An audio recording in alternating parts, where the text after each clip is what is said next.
कलिकाल में भगवान का सानिध्य, ईश्वर का सानिध्य, सत्य का सानिध्य, सत्य का बोध तब होगा जब प्रभु का नाम जप होगा। अजामिल का भी उद्धार हुआ भगवान का नाम जप से। द्रौपदी तब तक उनका लाज जाता रहा जब तक उन्होंने द्वारिकाधीश को पुकारा नहीं। एक लोगों ने हमसे पूछा कि भगवान कृष्ण को पहले पहुंच जाना चाहिए था, लेकिन ध्यान देना जब तक तुम्हारा आसरा संसार से है तब तक प्रभु आपके साथ नहीं। नमस्कार, न्यूज डायरी चैनल में आपका स्वागत है। मैं हूं राकेश त्रिपाठी। मिर्जापुर जनपद के लालगंज विकासखंड अंतर्गत पतारकला गांव में स्थित बढ़ौना बाबा शिव मंदिर परिसर में चल रहे कथा के चौथे दिन ख्यात लब्धि कथावाचक बाल संत संजय महाराज ने कहा कि द्रौपदी का चीरहरण महाभारत को नई दिशा दिया था, क्योंकि चीरहरण से द्रौपदी की अनंत भक्ति प्रकट हुई थी। घटना से द्रौपदी की भक्ति, निष्ठा और भगवान के प्रति उनका अटूट विश्वास समाज के सामने आया था। कहा कि उन्होंने अपमान की स्थिति में भी धर्म का पालन किया और अपने आस्था में दृढ़ता बनाए रखी। मिर्जापुर जनपद के लालगंज विकासखंड अंतर्गत पतारकला गांव में शिव मंदिर परिसर में चल रहे रामकथा के तीसरे दिन राष्ट्रीय ख्यात लब्ध कथावाचक बाल संत संजय महाराज ने कहा कि सोमवार को कथा में कहा कि द्रौपदी के भाव से देखने में आया कि संघर्ष में भगवान के साथ अपनी भक्ति को बनाए रखी। वहां धर्मराज युधिष्ठिर, विदुर, भीष्म पितामह की उपस्थिति में अपमान हुआ, लेकिन उन्होंने अपने संस्कार भक्ति से आत्मविश्वास बनाए रखी। यहाँ भक्ति की शक्ति, जोर और अनंत विश्वास ने रक्षा किया। कहा कि द्रौपदी ने दिखा दिया कि अन्याय और अपमान के खिलाफ खड़े होकर अपने धर्म और भगवान के प्रति निष्ठा रखना हमें संघर्षों में साहस बनाता है। कहा कि भक्ति में जीवन को सहारा मिलता है, जो हमें हर संकट और परेशानी से पार करने की शक्ति देता है। द्रौपदी का चीरहरण भगवान के प्रति भाव निष्ठा से हर कठिनाई को पार किया।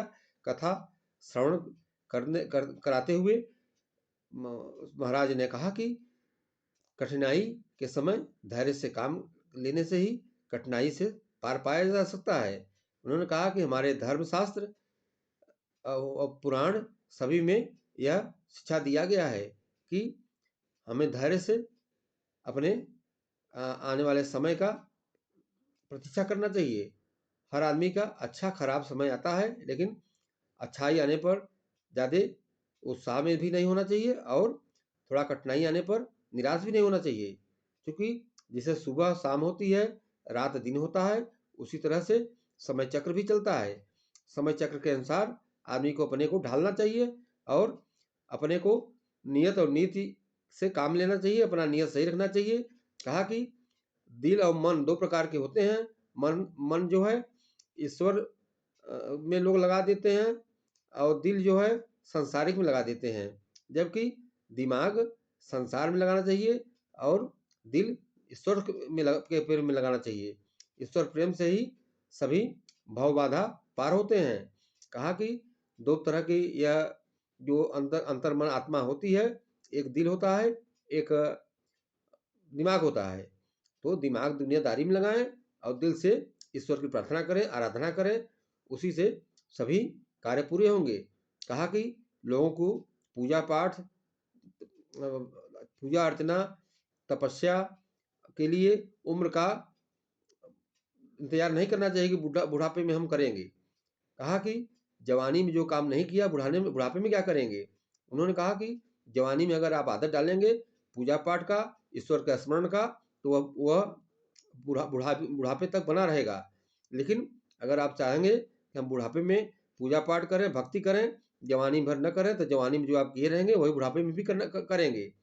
उन्होंने सीख देते हुए लोगों को कहा कि जो हमारे पास रामायण में, गीता में, शास्त्र में, पुराण में जो बातें लिखी हैं वह खाली संचालन में लिखी हैं और हमें उस पर स्मरण करना चाहिए और आत्मसात करना चाहिए, उसी के अनुसार हमको चलना चाहिए। अंत में उन्होंने कहा कि 22 जनवरी को भगवान राम का प्राण प्रतिष्ठा होना है अयोध्या में। उसके लिए तैयारी के बारे में उन्होंने कहा कि सब लोग तैयारी रखें, अपने अपने घर में दीपदान करें और राम को अपने नए मंदिर में जाने की तैयारी में प्रसन्नता जताएं, खुशी का इजहार करें और दीपदान करें।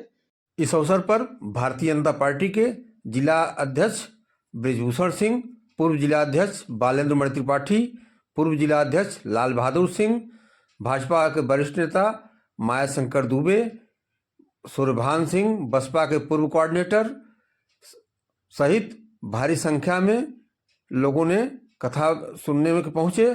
महिलाएं भी काफ़ी संख्या में पहुंची थी। कथा का 2 दिन भी और चलेगा। काफ़ी भीड़ हो रही है लोगों को सुनने के लिए। यह खबर आपको कैसी लगी?